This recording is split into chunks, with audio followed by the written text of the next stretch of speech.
We're going to go on the record. Good morning here in Fremont County, Idaho. This is the case of CR 2220-755, State of Idaho versus Chad Guy Daybell. This matter is being held at the Fremont County courtroom via Zoom remotely. Mr. Daybell, the defendant, appears with his counsel, Mr. Pryor, at the jail here in Fremont County. Mr. Wood appears remotely from his office.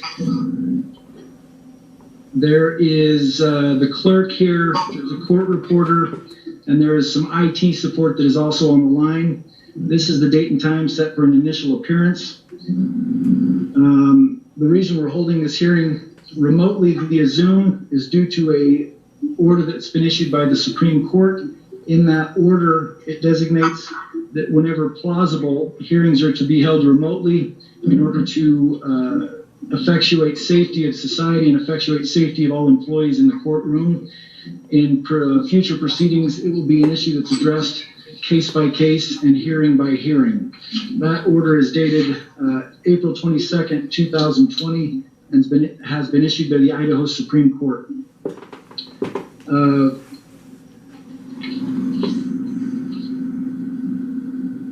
Mr. Daybell, do you read, speak, and understand the English language? Yes. Mr. Daybell, can you hear me okay today? Yes.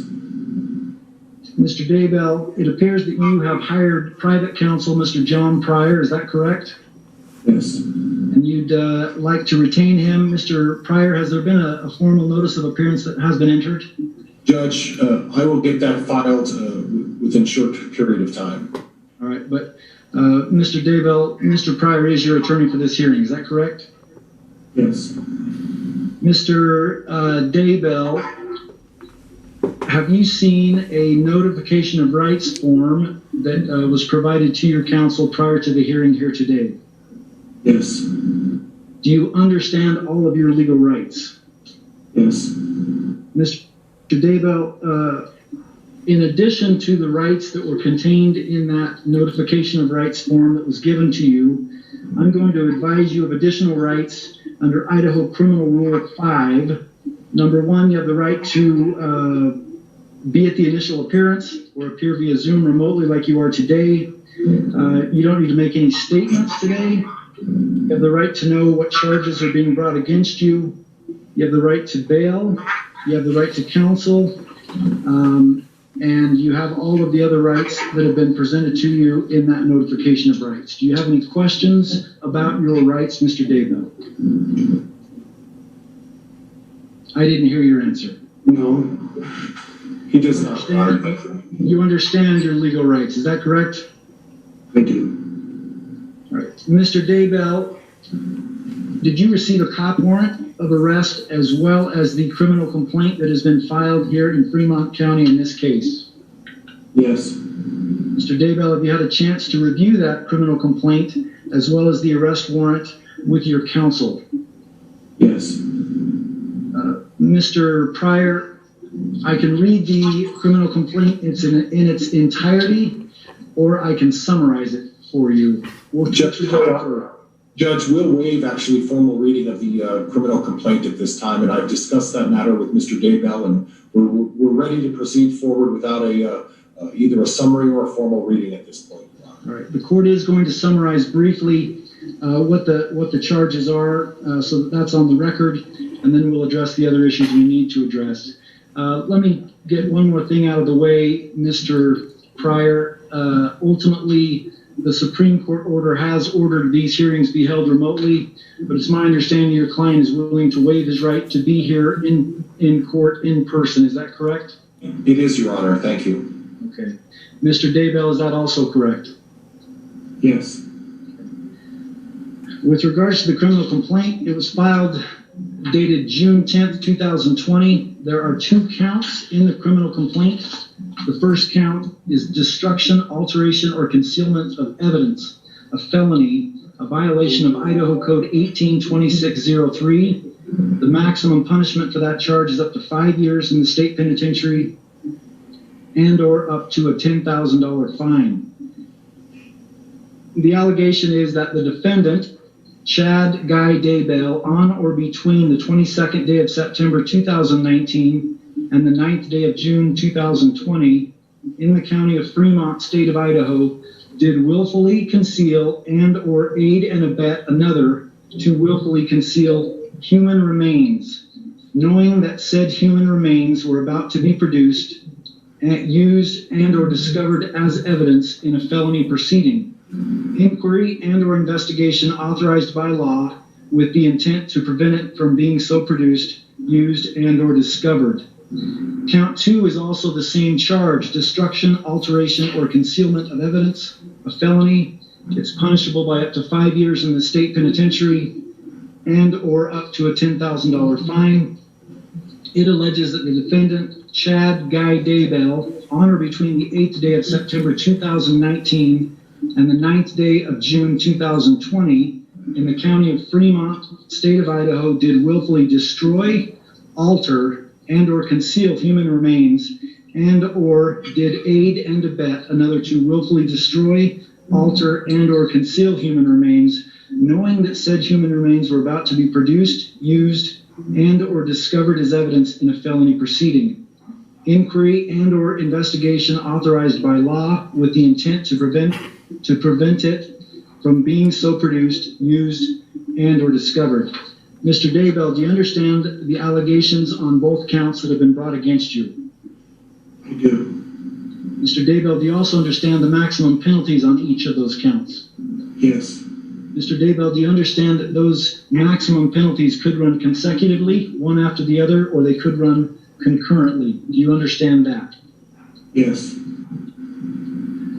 All right. We've gone through the criminal complaint. We've gone through each count.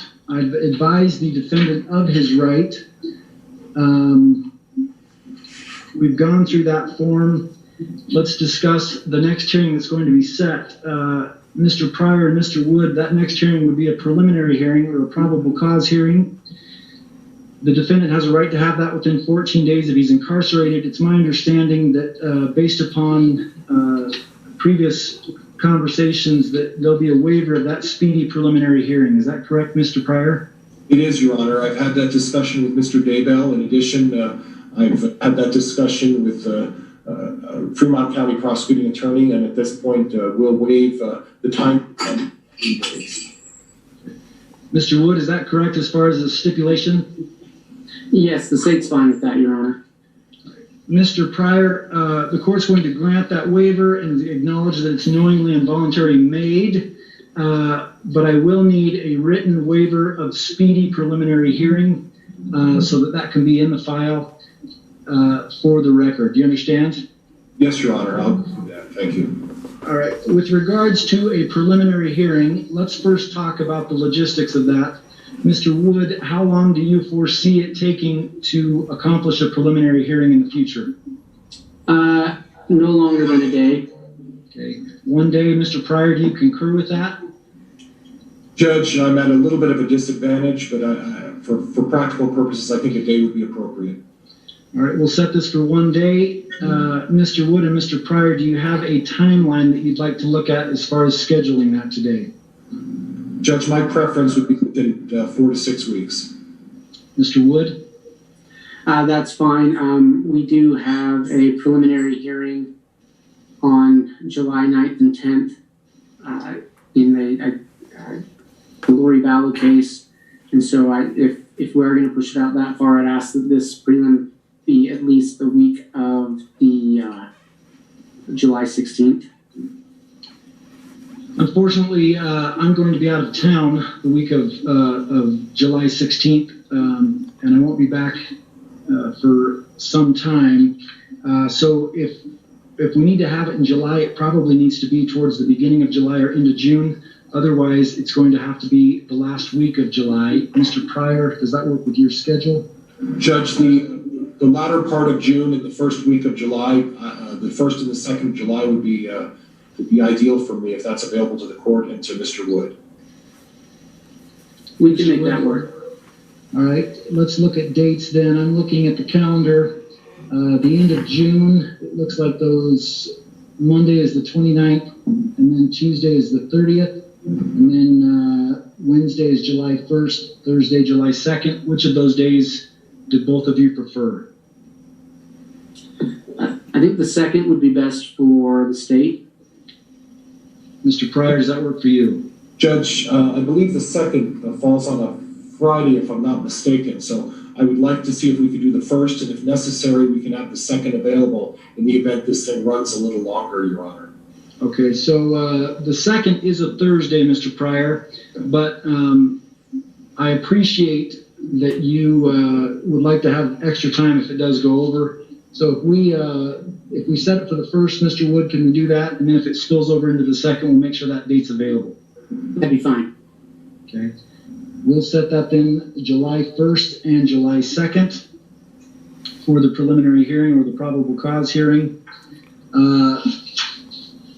Lastly, the court has issued the arrest warrant. The court designated that it would address bond and or bail at the hearing set today. And so I'd like to hear argument from both parties regarding bail. So why don't I hear from the state first, and then I'll hear from the defense. Thank you, Your Honor. The state is requesting that bail be set at $1 million. While we recognize that felony concealing of evidence only has a maximum sentence of 5 years per charge, I think the background and context of this case necessitates a higher bail. One of the primary reasons we are asking that bail be set in that amount is that the evidence that has been concealed in this case, it's not simply a document, drugs, a gun. These are human remains. And we can, although those remains have not yet been positively identified, we are aware that those remains are the remains of children, which we believe is an aggravating factor. We have asked that the probable cause affidavit be sealed, but I would ask the court to take note of paragraphs 39 and 40 and the manner of the concealment of one of those bodies, which the state finds to be particularly egregious, both an aggravating factor and bears on character as Rule 40 as Rule 46 allows us to look at. Your Honor, we understand that the possible sentence on this case is not that long, but knowing what the subject matter is, we find it extremely serious. And we would also note that because of what has been found on Mr. Daybell's property, should he bail out, he has strong incentive to flee. Clearly, this is the beginning now of an investigation into the deaths of children who are found on his property, and so that provides a strong incentive to flee, and we would ask that the bail reflect that. Whatever the court sets as bail, we would ask that the conditions be set that should he bond out, that he be required to wear an ankle monitor, and that his movement be restricted to Madison and Fremont counties. Thank you, Mr. Wood. Mr. Pryor, I'll hear from you next. And Judge, just for purposes of the record, my understanding is the court's allowing us to address this issue of bond, but that in no way limits us in the future to file a further motion for bond if that's necessary. And I believe that's the court's understanding, Mr. Wood's understanding as well, is it not, Judge? Let me make that clear for the record. Because of the nature of timing and such, generally speaking, the court sets a bail based upon a probable cause affidavit, and then if a motion needs to be filed after, it can be filed. I did not set a bail because, frankly, it was timing. And so, correct, Mr. Pryor, I'm going to give you complete ability to file a renewed motion or a first motion to deal with bail. I guess de novo is how you could look at that. And so I'm going to set bail today. When you file your motion, the court will definitely give you a hearing for that, and we'll take it and make a decision based upon that. Thank you, Your Honor. But in regards to argument, Your Honor, I would point out that the charges are, as Mr. Wood pointed out, carry a maximum of 5 years. Mr. Daybell is not charged with anything more serious. and quite honestly, for the prosecuting attorney to assume that in the future he may or may not do that, and that we should increase the bail with the idea that in the future there may be something else coming down the pipe is just clearly contrary to what the purpose of bail is. Bail is to assure that Mr. Daybell shows up to court. Bail is to assure that he's not a flight risk, and there's nothing, in, as far as I'm concerned, in his history that indicates that he's going to flee the jurisdiction. I would refer the court to the affidavit on number 26, and it talks about the last time that they saw the kids. If Mr. Wood's intention is to pursue further charges, my belief is that he would have pursued those. And quite honestly, at this point, the court needs to take consideration of what the current charges are and whether or not Mr. Daybell will show up to court. Mr. Daybell has taken the initiative to hire private counsel. He has shown up to the proceeding today. Obviously, he's in custody. But Judge, when the police showed up at his house last night, Mr. Daybell didn't flee. Mr. Daybell didn't abscond. Mr. Daybell didn't run. Mr. Daybell's intention was, through his counsel, to turn himself into the court if that was something that was going to happen and address these issues. He has every intention of addressing these issues. He has significant family in the community. He has kids that live here. He owns property here. And quite honestly, I disagree with Mr. Wood. Mr. Daybell has every intention of staying in the community and every motivation to stay in the community and address these charges. So at this point, Judge, I would ask the court to put the bail at an amount that's appropriate for a 5-year felony sentence. I understand that there's been a significant amount of publicity with this, but publicity is not a reason to raise the bail to an extraordinary amount. And I would suggest that Mr. Wood's suggestion that a $1 million bail is okay, it's not okay, Judge. A $1 million bail is not okay for a 5-year felony sentence. And if in the future Mr. Wood decides to pursue other charges, I'm sure we'll address this again. But at this point, Your Honor, I think it's important for the court to set a bail at an appropriate amount based on the 2 felony 5-year sentences. I would ask the court for $50,000 on each count for a total of $100,000, Your Honor. Thank you, Mr. Pryor. The court has listened carefully to the argument of both parties. The court has reviewed Idaho Criminal Rule 46, specifically the factors contained in Idaho Criminal Rule 46 under subsection C. There are 10 different factors that the court has looked at. The court has also looked carefully at Idaho Code 192904 and the factors that are designed therein. In looking at the factors in 192904, there are 4 specifically that the legislators have set forth. Number 1, ensuring the appearance of the defendant. Number 2, ensuring the integrity of the court process, including the right of the defendant to bail as constitutionally provided. Ensuring the protection of victims and witnesses. And number 4, ensuring public safety. The court is cognizant that there is an absolute constitutional right to bail provided in both the Idaho Constitution and the U.S. Constitution. And based upon those factors,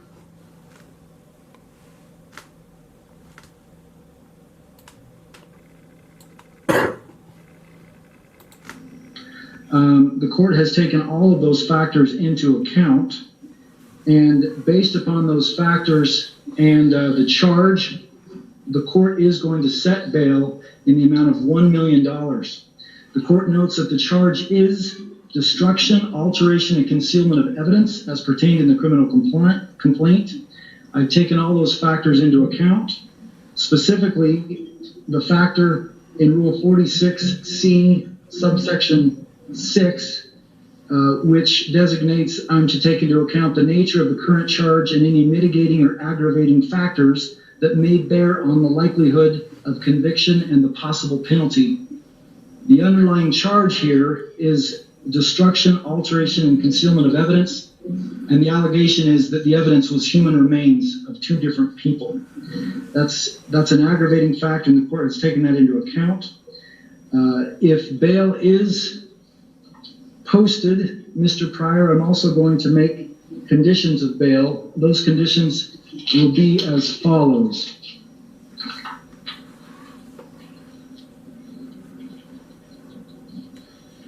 Number one, I'm going to order that a waiver of extradition be provided to the Fremont County Office of the Sheriff.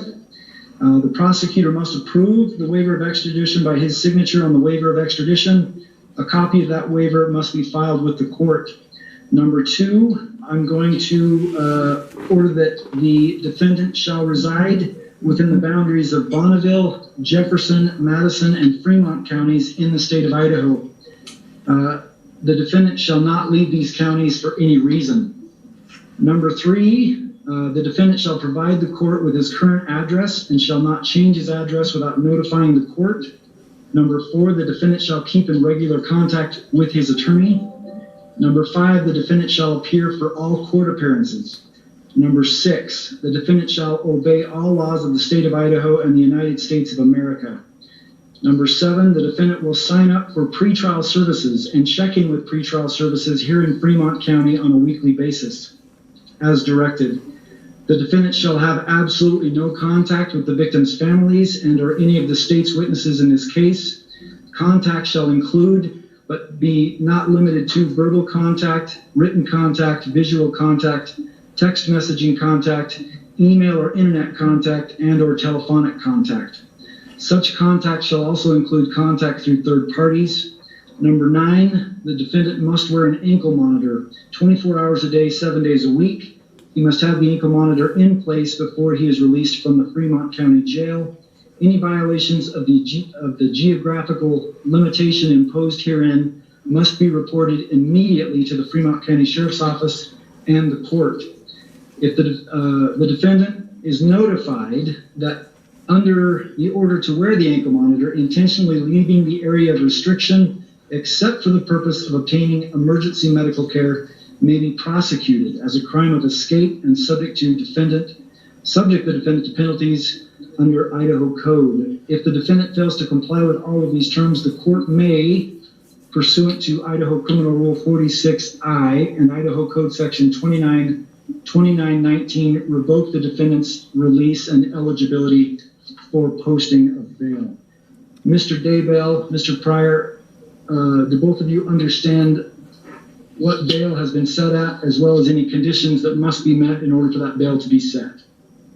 Yes, Your Honor. Yes. Mr. Wood, any questions? No, thank you, Your Honor. All right, we'll be in recess for today, pending that preliminary hearing. There will be a few things that need to be worked out, and we're going to go off the record for now, and I'll see everybody back here at the beginning of July. Council will have to communicate regularly, both with the court and with each other, about how this hearing is going to be held, whether it's going to be held remotely or whether it's going to be held in person. Mr. Wood or Mr. Pryor, do either of you wish to address that issue today? Not today, Judge. No, and I can, Mr. Pryor and I can visit and talk about that and see if we can come to an arrangement before we address that issue with the court. All right, I will just state for the record that the court will need to make findings if we're going to do it live in person, and we'll address that at a future hearing on whether or not that's going to take place. With that, we'll be in recess.